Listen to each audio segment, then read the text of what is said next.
Chase Thomas podcast. My nephew needs me to record. See, I already hate it. I hate it. All right, hello, and welcome back to another episode of the Chase Thomas podcast, where I'm still the aforementioned Chase Thomas, coming to you live from Knoxville, Tennessee.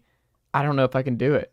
We're not everything school HQ. Is it other things HQ besides football? Like, it doesn't really roll off the tongue. Is it 50 days until basketball season? Is that what we're all thinking here on Rocky Top? Is Tony Vitello the only elite coach we have left here on Rocky Top? Is that the only one we can put our trust in anymore for a deep postseason run and being able to build off recruiting class after recruiting class? Is it just Tony V's world and we're all living in it? We're not going to go into all of that, but we're going to go into what happened last night in the Swamp as the Tennessee Volunteers fell once again on the road, 29-16 in the Swamp to continue on their 10-game losing streak down in Gainesville with their best shot they've had in those last 10 appearances, which is pretty scary if you're a Tennessee fan about when the next time Tennessee will be in a better position to grab a win and get that monkey up their back on the road. But to talk all about what happened in Florida last night, the man himself who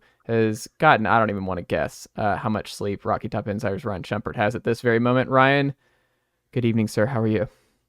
I'm doing well. Very, very little sleep would be the answer to that question, but those are the breaks of games 8-9 hours away. So excited the big Titans got the win. Got my Oilers sweatshirt on, big win.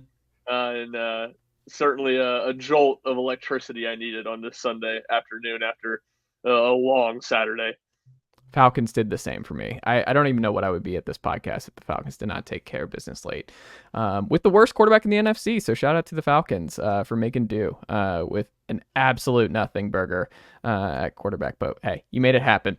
Also here, always college football's Jack Foster. Jack, good evening, sir. How are you? I'm doing great. When's the last time the Falcons were 2-0? You know? I don't know off the top of my head, but it's been a while. Here's how you know. It's been a while.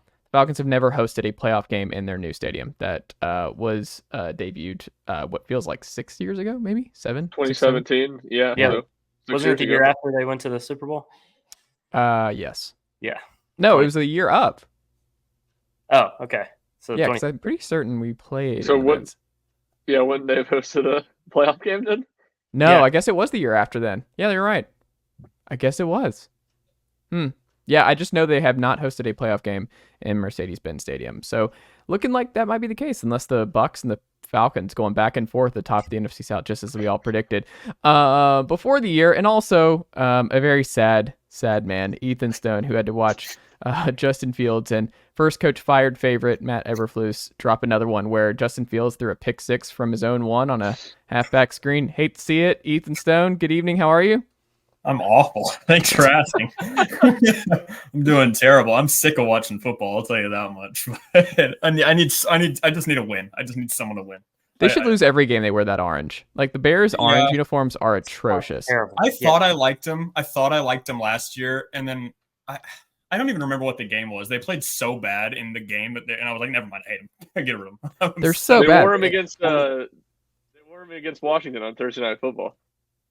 Yes, because the Bears should have won that game and they didn't. That's why I was so upset.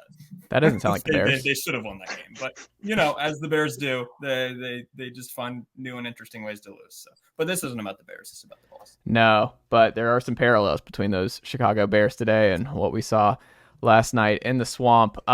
We start here, 24 hours. Part of the reason I like doing this the day after is we have.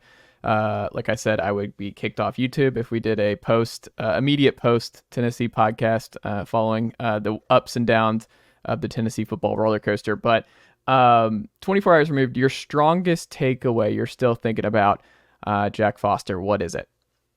Yeah, it was just about how Tennessee's defensive line applied little to no pressure on Graham Mertz, and that Florida won in the trenches against Tennessee on that side of the football, which I did not expect. I thought Tennessee would pressure Graham Mertz throughout the game and would do a good job of stopping the run. There's no, keeping Trevor Etienne and Montreal Johnson under 50 yards total or anything like that. But I thought they'd do a pretty decent job of stopping the run. They did not. And just how bad this defense continues to play in tough road environments. And we talked about Tennessee playing poorly as a whole in tough road environments. Specifically, the defense has been a major issue, and it showed last night. I too was stunned. I think James Pierce did have a good game, and if you go back and watch it, he was getting after Graham Mertz. He was probably he flashed the most of anyone on the defensive line, I think, last night for Tennessee. So I'm still not panicking there. But Joshua Josephs, I don't think he got a snap. Is that right? He didn't see the field at all, which not great, especially when you saw Roman Harrison. Just I want to believe, but it's just he's never getting home. Tyler Barron had a really bad game. He didn't do a whole lot. He got held in a really obvious fashion at one point where he's like, I don't know what else I'm supposed to do to draw a holding penalty. But Tyree West, I think, popped a little bit too. I think Tyree West was fine in this one. I still feel pretty good about him. But I think by and large, the defense just getting pushed around by this Florida offensive line early and often was definitely something that I did not anticipate. And I'm sure Rodney Garner and company did not anticipate either. Ryan, what about you? What are you still thinking about? What's your strongest takeaway following last night?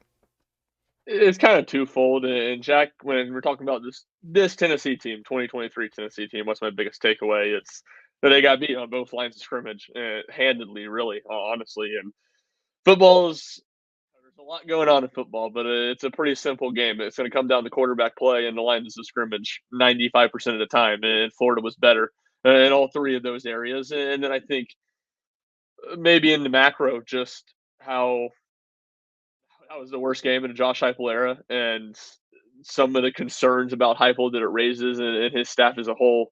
Obviously, this is Tim Banks, but I thought the defensive game plan made little to no sense. Soft zone coverage against a quarterback that really can't throw the ball down the field at all. There was just, I thought, a lot of worrisome things, and Tennessee looked like a team that was not very well coached. And I said it on our Rocky Top Insider preview podcast on, I guess it was Thursday, and I wrote about it last night too. If Josh Heupel was the coach that he looked like last year, which was a guy that is one of the best 5-10 in the country, elite head coach, Tennessee doesn't lose to Florida. They don't lose to this Florida team on the road. And Tennessee I saw a scenario where they lost. I didn't see a scenario where they got really thoroughly handled the way they did. Yeah, I think I still struggle with how much I put on Heupel here versus, like you said, the soft stuff. And this kind of speaks to it, and I want to get y'all's perspective on this. Still no turnovers forced last night, so they have 1 through 3 games. I think that's part of it is they just play this bend, don't break. They play a lot of soft zone coverage. They don't get after guys. They don't trust the back end at all. And I'm sure that's part of the reason that they're not doing a whole lot of press man and sitting in the house and everything else is they don't trust him. The problem with that, and this speaks to what you're talking about, Ryan, where it's like, make Graham Mertz prove to you first that he can throw down the field. That whole game, it was just the middle of the field. It was Graham Mertz just dialing it up close, early and often. Their best playmaker goes down after his first drive with Wilson, where he was dicing him up. But then he leaves the game and doesn't come back. Make them do something on the edge. We saw it a year ago. Anthony Richardson was having to do everything with nothing with Ricky Pearsall and company. And Tennessee was getting home and I think last year was far more active going after Florida's front than they were against the worst quarterback in Graham Mertz. So I didn't understand why they weren't sitting in the house. Aaron Beasley was a non-factor on the pass rush for most of the day. I didn't really understand because he's so good at knowing when to time those blitzes and what we've seen for the first 2 weeks. I'm surprised he wasn't more active rushing the passer. But I think we all, Tennessee fans, writers, or whatever, would understand if you at least got burned a couple times. You're like, all right, we have to go back to what we were. But make Graham Mertz prove it, because he hasn't to this point. There were no downfield throws from Graham Mertz. It wasn't like, oh, he took one. No, there was nothing past 20 yards from Graham Mertz through the air in this game, and they still diced this team up and did exactly what he needed to do. And I think that's where if I'm Tim Banks, I'm like, what were you weren't really putting this defense, especially after they were able to just do whatever they want early and often. Why would you not change things up when Florida just dominates the second quarter the way they did, and just really getting no pressure at all? You have to switch things up. You have to do something else. And I mean, I understand Kamal Haddon and company were really bad, and you didn't have Danico Slaughter in this game, who was a late scratch that none of us saw coming. That all matters. I get it, but I don't think it's an excuse for not sitting the house and not being more aggressive on that defensive front. I didn't understand that game plan at all. Yeah, I felt like... Go ahead, Ryan. It just kind of goes into the greater point that I feel like that was the first time in Josh Heupel's tenure where Tennessee's offensive style really hurt them. You know, we always know there's a downside to that tempo and it can really flip on you in the game. And that's the first time it happened. And I think that goes almost hand in hand with the bend don't break defense Tennessee has really largely played for the entire Josh Heupel era. When the drives were bad, when teams were going 12 play touchdown drives against Tennessee the last 2 years, you had the security blanket that Hendon Hooker was, at the very least, going to get some first downs and move the ball, and it wasn't going to be 3 and out right back to Florida. And that's what it really consistently was. And the way Florida played that game, I thought, was so similar to the way Kentucky played Tennessee in 2021, Heupel's first season. Long drives, short passing, lean on the run games, stay in front of the sticks. Tennessee couldn't get off the field on third down in either of those games. But, you know, that game, it didn't matter. Tennessee's offense was so good. They scored quick. You make all the jokes about time of possession that you want, whatever it was, 45-15.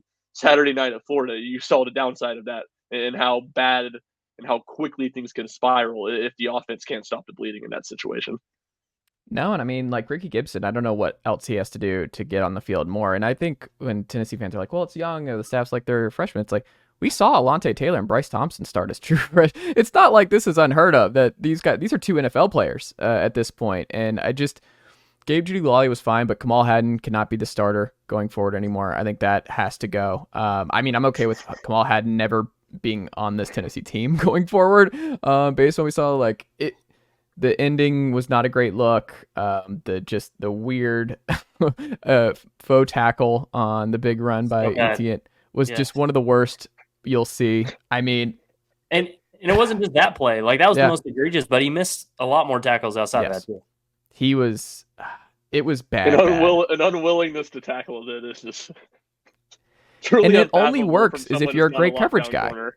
Right? Like you live with it if Kamal Hadden is an elite coverage guy that they don't throw your way, they don't target you, but that's not how it is. So it's like you're getting targeted a bunch, and then on the run, like you're taking these terrible angles, and you're just a truly awful tackler. And it's nothing against Kamal Hadden personally, but it's like at a certain point you have to adjust. You can't tell me Ricky Gibson would be worse. You can't tell me that Jordan Matthews would be worse than what we're seeing there. And I mean, Warren Burrell, I think, had the worst coverage grade of anyone last night per PFF. So he had his struggles as well, and he missed some tackles. Like that was just not working. Tamarion McDonald, I think, may have had the worst game as a Tennessee Volunteer, especially in a big game. He missed a lot, and he was the one who missed it before Kamal just went in and didn't put his arms out. That was Tamarion who blew that up and missed inside. So I think that was all big. And I also, Ethan, the way I looked at it too, I think Aaron Carter flashed a lot in run defense, especially. I think he was clearly fast and clearly someone who Tennessee's going to be able to count on long term. Elijah Herring had a rough game. And I think Tennessee really missed Keenan Peely more than they did against Austin Peay, because I think a lot of that stuff in the middle of the field gets cleaned up if Keenan Peely is roaming the middle with Aaron Beasley. And I know that won't be talked about as much, but I don't know if you felt the same. A strong takeaway I jotted down was like, I think Keenan Peely would have, I'm not saying Tennessee would have won, but I think he would have cleaned up a lot in the middle of the field as opposed to what we saw from Elijah, who was, I think, in over his head a lot. Yeah, you can tell that the coaching staff was kind of banking on Peely being a major guy and losing him after week one. I mean, I remember for an SDS article, I don't even remember what it was on, but just saying that, like, I mean, if you're expecting Peely to be that dude the entire season, then all of a sudden he's gone, and now you're forcing, Elijah Herring, who has promise, Aaron Carter, who has promise, but they're not proven guys yet. They're not what Peely was against Virginia, and it's I would agree with you there. I don't think him not playing was the biggest problem. I think everything you guys just outlined was probably the biggest problem. At a point, I was kind of watching all sorts of games. I was kind of flipping between Auburn and Arkansas just because that's kind of what I'm necessitated to do. But when I'm on the Tennessee game and my wife comes up to me and says, "Did you see that tackle by that number 5 like that?" but it's like, what was that? He just ran into him. He just ran into him, and then he kept running. And it's like, okay, that's probably not going to work. When my wife is noticing that kind of stuff, it's probably time for Haddon to get the boot. That would be my biggest takeaway from the defensive side. And we'll end the takeaway here. I mean, my strongest takeaway too that I'm still thinking about is I don't think Heupel, based on the recruiting on the offensive line to this point, And I think what we saw, and we can get into Mincey, and which I think was a terrible look by the staff to have him play special teams and not play any right tackle in this one, especially with Crawford, who was clearly the worst tackle in this game, worst offensive lineman. And it wasn't even particularly close in this one. Karich was terrible in the run game, and I just imagine Jalen Wright just like, "Are you sure you want me to go off Karich, or are you sure, Coach? Can we go to the right? Can I go off Spraggs? Can we please not go that direction?" But I just look at it and I'm like, look, the Joe interception was terrible where he gets hit, but Florida sent 3 on that play that ended up being a pick, the duck from Joe Milton. I look at it where, if you're not going to invest heavily in the recruiting process, in the offensive line, in the trenches, I don't think you can have a pocket passer in this Heupel offense. I think they have to be able to be mobile, because there was stuff where Hendon would have found lanes, because Milton could have ran. There was stuff, if you go back and rewatch it, like Milton could have done stuff if he was a more mobile quarterback and more comfortable running with the football. But because this offensive line is so much worse than a year ago, the issues with this Heupel offense and the stop-start situations are amplified, because that's just not Joe. And Joe, I think, is a lot better than what he was 2 years ago. It's not going to work, or it's always going to have problems when you have the offensive line that Tennessee does, and you have the type of quarterback that Joe is. That I just think, look, if you're not bringing in the Darnells, the Wanya Morrises year in, year out, and you are going to invest in the Mike Matthews and the Caleb Beasleys and the Kai Bates, whatever, like you're going to go that route, then you have to prioritize mobile quarterbacks. You have to prioritize guys who can do stuff with their legs when the offensive line talent just isn't there, because Florida pushed this offensive line around. I think we're going to see that the majority of this year, because I don't know where the bodies are coming from. Like South Carolina should push this offensive line around.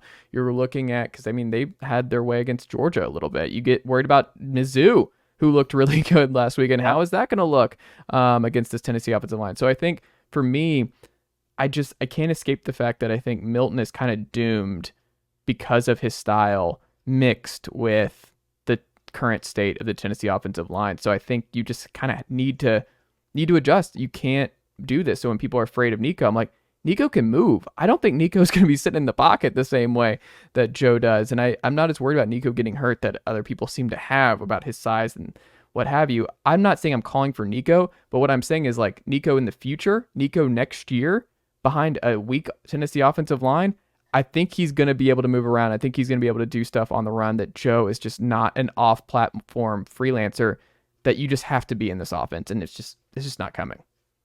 That's a fair point.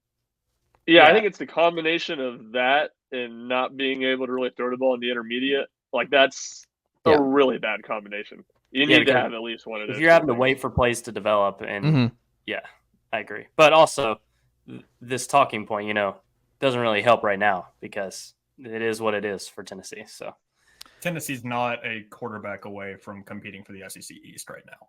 Yeah. That's how I look at it. So what's the point in throwing Nico out there and just letting him get eaten alive behind that offensive line? I've kind of walked back my take from last night. I was talking to everyone.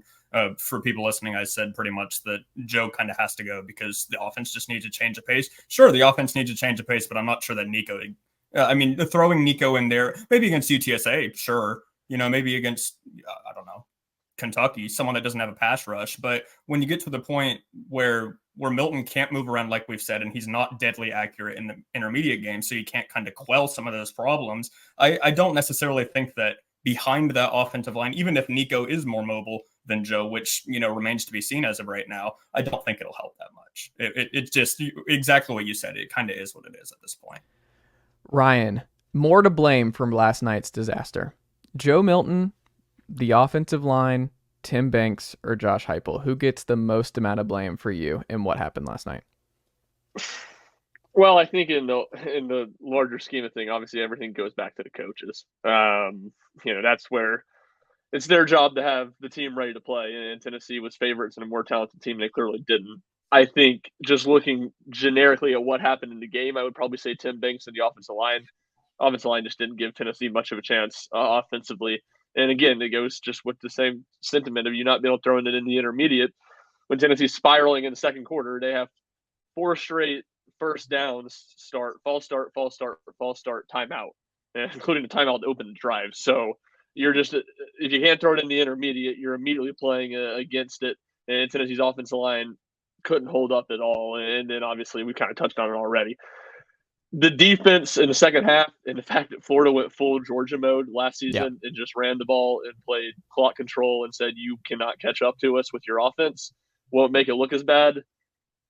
Man, that performance from Tim Banks' defense is pretty close to as bad as the South Carolina one last year. It feels like a strike two. And if Tennessee loses, especially if Tennessee can salvage some things this year and salvage a respectable season. Obviously, Tennessee's not going to achieve any of the big goals that they set out to before the season. But if you make it respectable and you lose another game where the defense doesn't show up, it's hard to think Tim Banks is back as Tennessee's defense coordinator next season.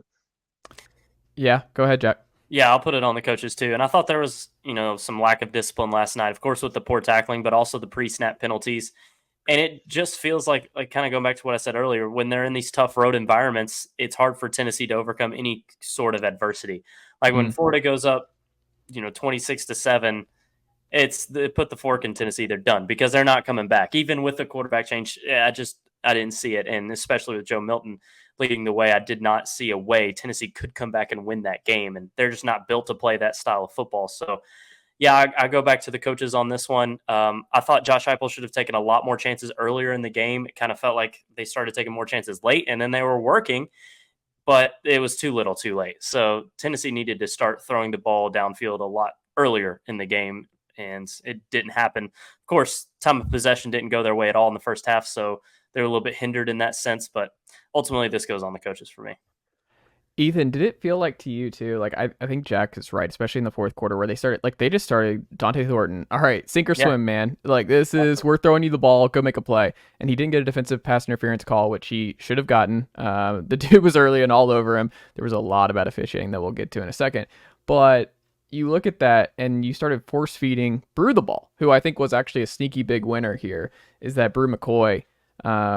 I think that was like the Cedric Tillman breakout game to me against Pitt. That's what it reminded me of a little bit late. Obviously, you don't get the result you wanted, but I think that's a big takeaway. Is just Bru, I think, is going to get lion's share of the targets going forward. If Tennessee saw anything from that game, it's like, hey, good things happen. Bru McCoy has the ball in his hands, and he is a pain in the ass to tackle. That man loves contact. I don't know if you guys heard this or not, but like on the broadcast, sometimes they'll mention that he was a defensive end in high school, and that he may or may not have defensive end body frame and everything else, and that he switched to wide receiver. It's one of those things like Matt Stafford and Clayton Kershaw were roommates. Little things that a lot of folks may or may not hear on sports broadcast. But Ethan, who do you put it on? Is it Tim Banks for you? Is it Josh Heupel as a whole? Who is it ultimately fall on for you? I'm not going to put it on either of Heupel or Banks specifically, but it's like what Ryan and Jack said. It's on the coaching staff because I mean we've been kind of focusing on the defense not showing up to play, and yes, I agree. I mean it's very reminiscent of what South Carolina was last year, but to Jack's point, the offense. I mean there wasn't much variability, for lack of a better term. I mean, Dylan Sampson didn't really play at all, and I'm not saying that would have solved anything. But why don't we get some pitches going? Why don't we? At a certain point, Florida and all these other teams that have watched the tape, they see the screens, they see the stuff that isn't working, and that Tennessee is still trying to kind of do. I mean, how many times did we see Jalen Wright and Jabari Small just a handoff off the middle? It's that kind of stuff. It's like, hey, let's get some different things so that not only can Florida's crowd not be just killing you the entire time once you get into a hole, but you can kind of punch them in the mouth a little bit. Tennessee didn't look great to start against Austin Peay either. It looked pretty good to start against Virginia, but the past two games, they haven't come out and just punched their opponent in the face. They're not acting as if they have an offense that last year was incredible. And obviously a lot of people are gone, but it's like, I guess I had more faith in Heupel's scheme, and there's still a lot of time. It's kind of hard to, I mean, there's a lot of time for him to adjust and make his adjustments that he can see fit, but I just have not been very, I guess, enthralled with just how Tennessee has approached trying to move the ball when things just aren't working. Yeah, and here's something else to note. They've lost 3 of their last 5 SEC games. I don't know if that's a growing trend. I don't know if that's something we need to jot down as like, Are we on the downward trend here in year 3? And there's a lot of concern about Heupel in year 3 based on his UCF time. So I don't know. I'm not there. Like I said before the year, either there's no drop off whatsoever and this team is competing for the East and they're 11-1, or they are down to the 7-5 range and things go disaster zone. Everyone was pretty comfortable. 9-3, 10-2. I was like, I don't think it never felt to me like it was going to be that kind of clean season, that clean, just kind of bounce back year. You look right so far. And, I was leading the charge saying that Florida was terrible and that Tennessee was going to go into the swamp and, just dominate.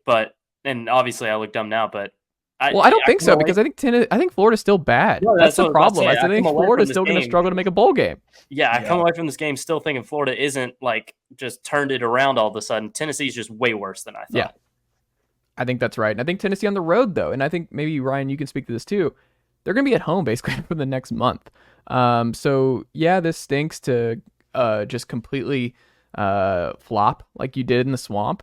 But you get UTSA at home, who just lost to Army at home. That'll be nice. So that should be a win. You're 17-point favorites. You have time to get that back. And then South Carolina, that's at home. That'll be good. South Carolina's banged up to this point. 2 early losses. It looks like they gave their best shot to Georgia on the road. That was a physical game. We'll see what that looks like after this week. But South Carolina's being banged up, and just they don't look like they should be the same South Carolina team that dashed Tennessee a year ago. And then you get a bye before Texas A&M, and we'll see what that looks like. But Texas A&M at home, we'll see what they look like in a month. But those are all home games. So this stretch, I think, is coming at a welcome time. So I'm still not ready to hit the full panic meter, because I think they actually have an opportunity based on their schedule to clean up a lot of stuff. But I think it's going to be tough. And I think certain guys have to be back. Tennessee has to make some very hard choices on how they approach the offense, how they approach Joe, how they approach the offensive line, the secondary. This is over the next couple of weeks. It's going to be very fascinating to see what tough choices and what adjustments they end up making. But is it fair to say, Ryan, that the sky is not falling and that getting home for the next month actually might be a blessing, a big time blessing for the Vols? Definitely. I think the season is still very salvageable in the sense of like having a respectable year. 9-3 is probably still on the table. Certainly doesn't feel likely after last night, but I mean, I think 8-4 is, a perfectly fair expectation at this point. And well, like it's kind of, we said it last week. The best thing to say about Tennessee through 3 weeks is the Georgia game's the only game that it's like they're not winning that game. Certainly Georgia looks flawed too, but everybody else, and they only got to go to one more true tough environment and play when it's going to be a rowdy crowd that you would think would give them a lot of the issues they've had on the road in those last 4 SEC games that you talked about. So, yeah, it's not falling. Sky's not falling yet. South Carolina feels like a circle the wagons game for sure to me. Like if Milton plays good in that game, you can stabilize things and get things back on the right track and have a season that's not terrible by any means. If you lose that game, you worry about, I think, things crumbling in the locker room, things, spiraling a little bit. And then it's kind of, you get to the point of, all right, what's the season have left for Tennessee? It's time to just, whether Nico is your best option or not. And at this point, I still don't think he probably is. Whether he's your best option or not, it's like, let's just get him some practice, get him some playing time for next year. And I do think that's one point I would make on the quarterback situation. And Tennessee does make a change. Tennessee's got 2 quarterbacks, 2 scholarship quarterbacks. Be real easy for 6-year senior Joe Milton to check out if he gets benched. And Nico, I know, Chase, you said you're not as worried as some are about him getting injured, but he gets injured, all of a sudden got a really, really dicey quarterback situation where things can spiral past just you having a really bad season and spiral to you having a disastrous season where you lose games, the teams that are significantly worse than you because your quarterback situation is so poor. Yeah, I think that's fair. I mean, I don't know. Does Joe strike you as like if he did get benched that he would do the Marcus Mariota from a year ago with the Falcons? I don't know. So. I don't think like that where he's not going to play. I just think it's there's a lot of you can't turn back to him if you go the other way. Yeah, there's a lot of middle ground between being completely locked in and preparing as the starter and doing the Marcus Mariota. There's a lot of going through the motions and not doing a lot of preparation and not being super dialed in. To add to that, there's something to say certainly about being benched 3 or 4 times during your career, and especially 6-year season, as Ryan just said. I mean, Ryan just said, it's not like he's not going to play, but I mean, he's certainly going to be dejected at the very best. I mean, Heupel's got to be careful here because you could lose. Joe's popular and Joe's a likable guy, and everyone is rooting for Joe. None of it's malicious, and I think if you look through the Tennessee message boards, everyone just feels bad. Like, everyone feels bad for it going the way it does for Joe, but like at a certain point, the goal is still to win as many football games as humanly possible. And if you think, look, this season's a wash, that's how we'll know. It's like not even that you want to salvage the year, but if Nico gets a start, Joe struggles against UTSA, it's like they're not putting in Nico to like try and win the East. They're putting Nico because they're like, we got to get him reps for next year. And like this season is like whatever, because we have enough losses where it's just we're not gonna be able to do what we need to do. But I think more than anything, I want to, before I like put any final stock in Joe, I want to see left tackle John Campbell, left guard Ollie Lane, center Cooper Mays, right guard Spraggins, right tackle Mincey. Just give me a 2-week stretch. Like, hopefully that's UTSA and South Carolina at home, and let me see what that looks like, because I think Mincey is still a good right tackle. I think he should be playing, and what we saw this week with Mincey not playing regular snaps, but he's allowed to play special team snaps. Like, very bizarre. It's very bizarre, but it's also like one of those where it's like there's no excuse. Like, you either don't let him play and at all, or you start him. Like, Crawford is out here. Like, look, Crawford was just awful. There's no way around it. He was the lowest graded PFF lineman in this game. He was bad in pass pro, bad in run blocking. Like, he was just bad. And like, even the thing, you could play him a little bit, rotate. You've seen it all year. They rotated him all last year. Like, I get you want to discipline or whatever, but like, that's not even discipline. That's just dumb to have him playing, and that when your offensive line's getting killed the way you were, there's no defense for that. Like, the Mincey thing, I mean, that's one of the more bizarre, crazy things Heupel's done in 3 years, is I just don't understand how that happens. Almost as bizarre and crazy as taking a timeout with 6 seconds left. What in the world was his plan? Like, was he just trying to stick it to the officials? Is that genuinely? No, I was think he he trying was to get his team to be like, "Hey, this is what's happening right now." Like, what was his thought process? I think he was upset about Florida prolonging the game because Florida took a timeout and then took a delay game where they were just all on the sideline pumping up the crowd. I think it was almost like a F you back to Florida for that. I don't know that, but regardless, I don't know about that, man. Also, Heupel's not wrong though about like Graham dancing around. Like, it was one of those where it was like, you knew what you were doing. Like, Graham, like, I understand Amari shouldn't have hit him, but like, wasn't bad at all. It wasn't at all. No, but like, you knew you were dancing around. He's trying to pull up. Like, that's why they removed the targeting call. Yeah. I mean, the fact that was called targeting to begin with kind of crazy. I mean, he like barely shoved him in the chest as he's like trying to pull up. Yes. That whole thing was a much worse look, I think, than it was in actuality for Tennessee. Mm-hmm. And it's genuinely shocking to see that Kamal Hadden was right in the middle of it. I love football players squaring up with helmets on. It's an all-time great pastime. Oh, Omar Norman Lott, by the way, coming in with a haymaker. I don't know if you guys have watched. Mm-hmm. He comes in out of nowhere. Superman punch right into the pot. Do you think he's going to get suspended? Is Omar going to get suspended for this week? That's a good question. I don't know. I don't know either. He'll be allowed on special teams.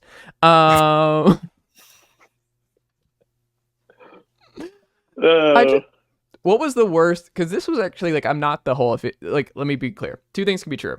1, officiating is not the reason Tennessee lost. 2, this was one of the most poorly officiated Tennessee games I have seen in a really, really long time, where Heupel should have actually lost his mind at the ref substitution issue. Like, that was one of those where, like, the get back coach, take the penalty, do whatever you got to do, because, like, the play's over. They shouldn't have snapped the ball. Like, I don't know what you were doing with that play call even after. Like, just give up, kick the field goal. Like, they screwed you. That was insane to still run a play and then run that fourth and short, which, again, guess what? Another problem for Tennessee in Heupel era. 4th and short and 3rd and short and the short yardage stuff. It wasn't a problem last year. They were amazing at it last year. Well, no, that's what I'm saying. It was such a problem the first year that it's back. They thought we thought they were past this, and they are very much not past this. No. But what was the worst officiating blunder of the night for you, Jack? Yeah, it's the legal substitution thing. That it's just talk about blunder. it took me a while to actually understand what had happened. Mhm. And then once I understood what happened, yeah, that was the worst one. I just don't know how you kick the ball and then there's just so much that was wrong with that. So I mean, to me, that takes the cake. I don't even know if it's close. It No. really puts Tennessee in a bad spot because not only Heupel wants to go fast, obviously, to get to because they're tired. That's obviously number one what he's trying to do. But once he kicked the ball, sure, the obvious idea in the moment is to take a field goal, but you can't waste a timeout at that point. Tennessee's wanting to, they're trying to crawl back into this thing. So what do? Heupel is just kind of and then we saw what happened. And would that have happened either way without the kicking the ball? Probably not. So it's I agree with what Chase said when he first introduced this topic. What Heupel should have been full freak out. When that happened. I don't know why they snapped it. I would have.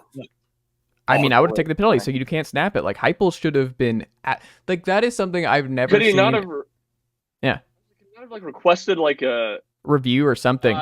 25-second. Let's run the play clock again. I don't get why Tennessee couldn't have done that if they. I don't know the rules. To me, what was so strange about it, and maybe I'm wrong about this. I haven't gone back and watched it. Ball got kicked. But it didn't. He didn't go grab the ball and respot it right after he got kicked. He had moved back, and then someone else came in. It was all very the ball got moved back, but the ref in the back was like, "Hey, wait, we have to stop the play because the ball was moved." And at that point, Heupel, the entire team is just okay, what the hell's happening? What's going on here? But also, Tennessee didn't sub, which was the other problem with this. Tennessee didn't sub, Florida sub, so it was one of those that shouldn't have been allowed to happen. So. There was just a hodgepodge, and then the pass interference stuff where Dante Thornton obviously had an egregious one. There was a lot of stuff where Tennessee took some shots, and they were not getting them. They were not getting anything deep, but it was also they should have been taking those shots, and that was something that kind of annoyed me. Is Tennessee was getting open, and Tennessee was actually succeeding in the fourth quarter taking deep shots, and maybe that speaks, Ethan, where the thing about Joe and Nico, it's not even just that which way you go. I think through 3 weeks, it just the side to side stuff, some of the play calling by Heupel, you're just oh, so we're just doing what was the drive where I think he did it there was a penalty or something, and then Jalen Wright, it was 3rd and 9, and they just call basically a flare to Jalen Wright on the side where he gets a yard, and you're oh, why? What was the point of all of that? You're just kind of giving up in a way where. If you have Joe Milton and you're at this point, especially on the road, you live and die with the deep stuff. Live and die with the deep shots and taking these chances, because I don't understand the point of playing it safe with Joe through 3 weeks. He's got the bazooka arm. You've seen the best version of that. You've seen the worst, but this isn't working. The side-to-side stuff isn't working. You might as well take the training wheels off. And if Joe flames out playing the style that Hendon did last year and flames out, throwing it deep and gets killed in pass pro, whatever, but at least you're going down with the offense that was the best offense in the country a year ago and not what we're seeing to this point. Because I don't think it serves anybody any favors changing your style and kind of putting the training wheels on, especially on the road in Florida. Because that's what it felt like to me. I don't know if it felt like that for y'all, that the training wheels are still very much on. Yeah. There was clearly he didn't trust very little trust that Heupel had in Milton in that game. Yeah. As a Tennessee Titans fan, no one knows third and long concessions more than I do. It's 3rd and 7. The Titans might as well just trot the punt unit out there. And there were 3 instances in that game where it was 3rd and long in Tennessee. One of them was the screen pass to Jalen Wright you mentioned. One of them they ran Jabari Small right up the middle. Yeah. And another they threw a screen pass to Squirrel White. And Squirrel White actually made an exceptional play, run after catch, and Tennessee got the first down. But 3 different third downs. And I think the run play was maybe 15 plus, so that's a little bit different. But 2 of those, like you said, are 3rd and 10, and Tennessee's essentially just conceding the drive in a game where its defense was not getting stops. And it wasn't like you're playing field position with a lot of trust in your defense.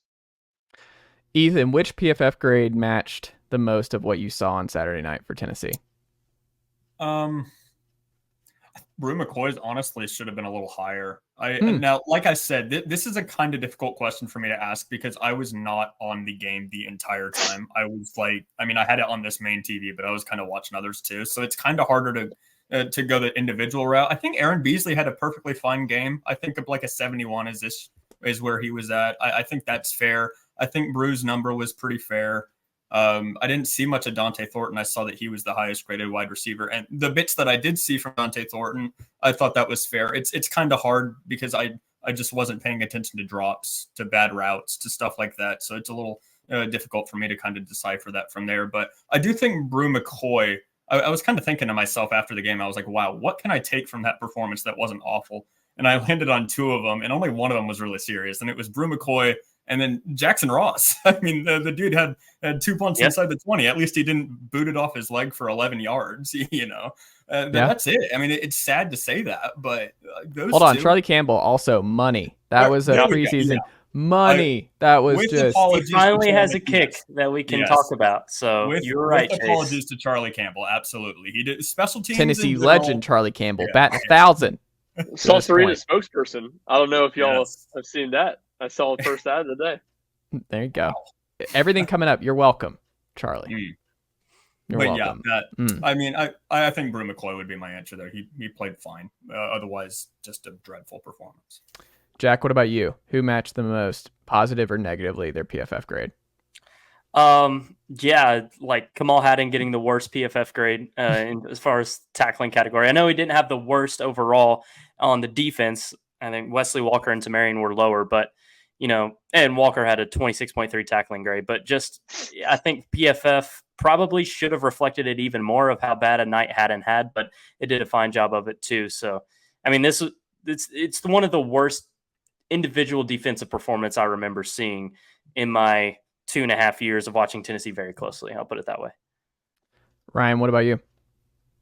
The big 3 on the offensive line: Ollie Lane, Andrej Karic, and Jeremiah Crawford. I mean, the interior of the offensive line seemed to be getting carved in frequently. Jeremiah Crawford had a dreadful night, and all the PFF grades for those 3 guys all checked out. They were all 3 Tennessee's lowest rated guys. At least played, I think, 18 snaps was 25% this week. 16 snaps. Those 3 were Tennessee's lowest graded offense players, and that checked out watching Tennessee play offense last night. But I do think Ollie played the best of those 3. And I think he had the bad penalties and he had that one bad drive. But outside of that, I think he settled in. I think he was also better than Dane Davis. I think Dane Davis was sneaky awful at center this week. I don't think he was good at all. So I think Ollie settled in. Like I said, I'm more get Ollie at left guard because Garrett is not the answer at left guard. Get him there and then Cooper back and we'll see what we have. But yeah, I think that also matches up based on what I saw. We'll see where things go, but I'm very curious. Well, last thing here on this recap show, fellas, through 3 weeks, what are you most certain about with this team, and what is your new win-loss realistic expectation for this team? Ryan, go first. I'll say 8-4 realistic expectation. I guess. I mean, I think that's. You talk about salvage. I don't, maybe not prediction, but you talk about salvaging this season respectable. I think it's probably 8-4. And the other question was what I'm most confident in about this team. Was that it? They're still kind of what you said in the preseason. They're still really bad pass defense wise. That's a major weakness. It's going to limit them from taking any real steps defensively this season, or just kind of the same thing. Joe Milton is very limited in what he can do. And again, I think maybe the crazy thing about last night, Tennessee's, you go into the game, you say Tennessee's offense plays bad, Tennessee's defense plays bad. You would have said Joe Milton, that's a big reason they played bad. He wasn't perfect by any means, but he wasn't the biggest issue either. I thought he was average. And not that you would necessarily, defensively you're really ever pinning it on one guy. There's no one as important as the quarterback. But Jalen McCullough, guy's pretty patronized. He actually had one of Tennessee's better games, and Tennessee's secondary was still abysmal around him. So I think those things are the 2 that stand out, at least coming out of that game. Jalen and Wesley are fine, but the thing is, they weren't targeted. They weren't doing anything over the top. They weren't really asked to do a whole lot because Graham Mertz and company weren't exactly putting a lot of pressure on the safeties over the top. So this wasn't really the game that I'm like, let's see what McCullough and Wesley Walker. I thought he came out and tackled well, which certainly more than you can say about any other Tennessee defensive back. I would agree there. Jack, what about you? Yeah, I think it's something that a lot of people are dim-sighted on, so this is why it's my take. But I'm confident that Tennessee has way more issues than just the quarterback position. And I feel like a lot of fans will say, oh, well, it's blame it all on Joe Milton because it's easy to do that. Like I said, of the 4 options you gave earlier, coaching, offensive line, defense, and Joe would have been 4th for me. So Yeah. Tennessee has a lot more issues than Joe. I feel like their secondary is probably worse than last year. The pass rush isn't as improved as I thought, if not at all.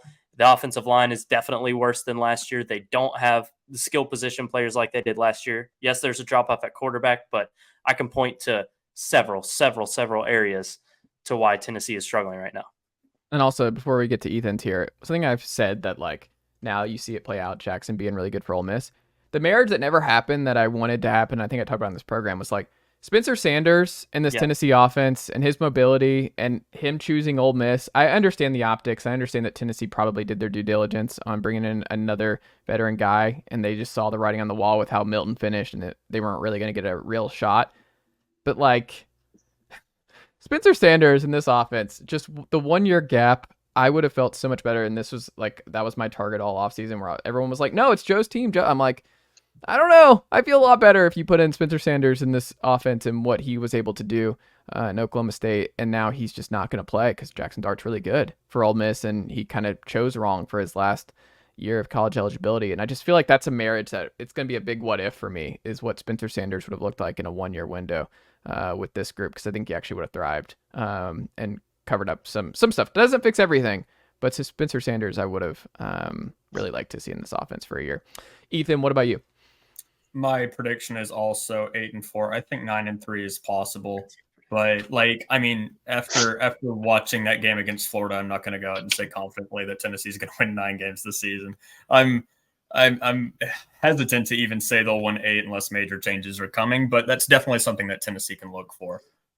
As far as what I'm pretty confident in, unfortunately, I'm pretty confident that this whole turnover thing that Tennessee has just not been able to do, not been able to force any turnovers, I think that's here to stay. I don't think that's going to change because, I mean, you got to have at least one of the 2 following things I'm about to say. You have to have either a good pass rush, like a good pass rush to be getting, I don't know, someone like Graham Mertz, who's behind a not good offensive line that Tennessee made look pretty good on Saturday.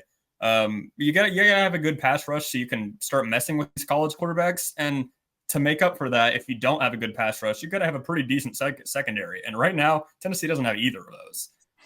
So unless something seriously changes, unless Tennessee just, I don't know, meets an offensive line that kind of struggles, especially, you know, a team that's turnover prone, even then, I'm not really sure Tennessee is going to be able to really force the turnovers that they need to, you know, kind of give themselves a break every once in a while.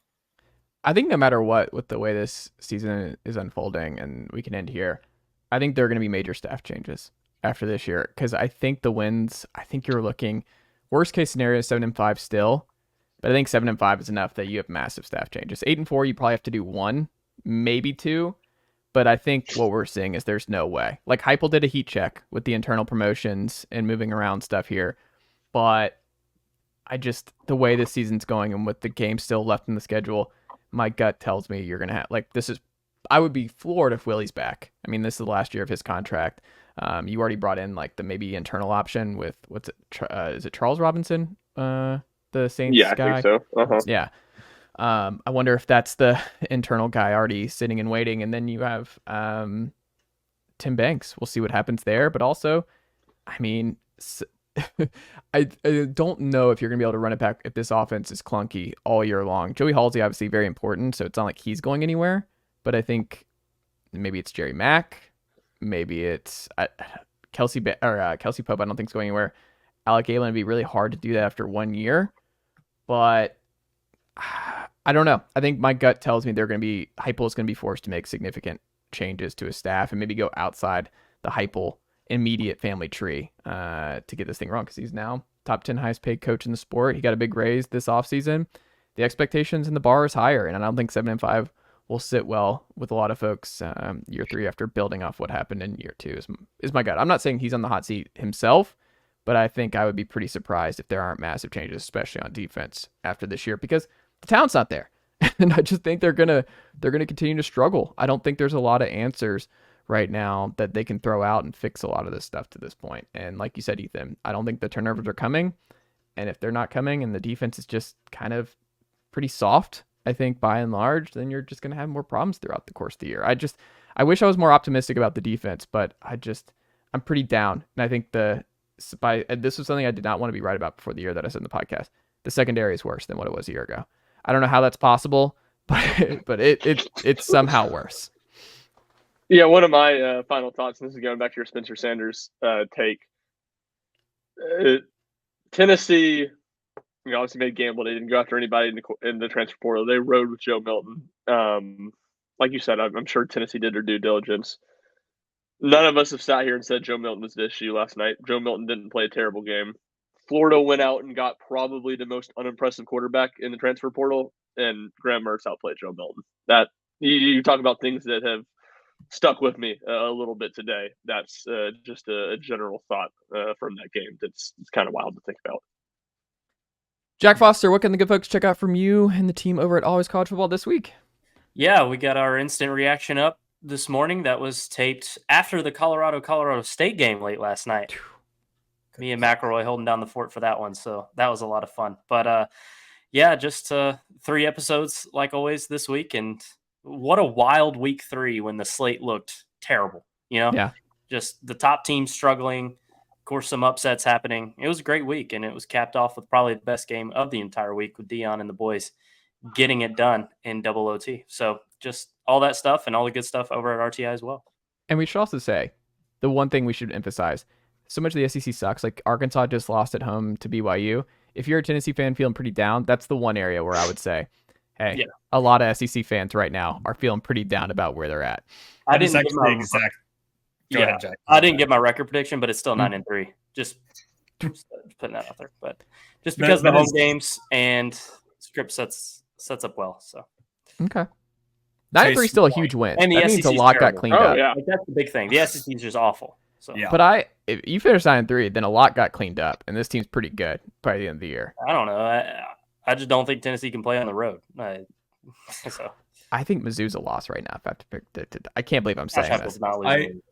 I honestly, I'm not willing to say that I think they're a loss, but I think Mizzou is a lot scarier than I thought they were going to be at the start of the season, for sure. I mean, their defense is legitimately pretty good. Yeah. And I don't know if it's just a fluke how Brady Cook played against Kansas State, but he looked pretty okay as well. And they're a team that can sit on the ball. He's fast. He can move around. He's the type of quarterback that will give this kind of Tennessee defense hell. Like, he's a bad matchup for what Tennessee is bad at. That's all they need Brady Cook to be is decent, because Luther Burden is so much fun. He is so he's one of the best. And over the middle, like Luther is going to carve this Tennessee defense over the middle. I can already see the script. Oh my God. And say what you want about Eli. Yes. Say what you want about Eli Drinkwitz, but he knows how to use Luther Burden at the very least. So I think that could be scary. I think they're beating Kentucky. Like, I'll never be under Tennessee's losing Kentucky watch. Like, that's just never going to happen for me. But I do think Mizzou right now. And if that's a loss, you're looking at 7-5, I think, this year. Ethan, what about you and the good folks over at Saturday Down South this week? Yeah, so we also coverage across all 4 sites, especially Colorado doing really well on Saturday Down South right now. Trying to up our coverage with that. Bowl projections going out tonight. Still doing that early in the season. We got power rankings, all sorts of stuff from our staff. And then obviously going into week 4, we'll have full coverage, previews, injury updates, all that fun stuff over there. There you go. Ryan Schumpert, what about you over at RockyTopInsider.com? Tons of content over on the debacle that was Tennessee's performance in Florida. Bunch of different angles we talked about, podcasts from that, YouTube video from that. Right up on Gerald Mincey's arrest earlier this week that explains why he did not play on offense, but did play. Very strange, as we discussed earlier.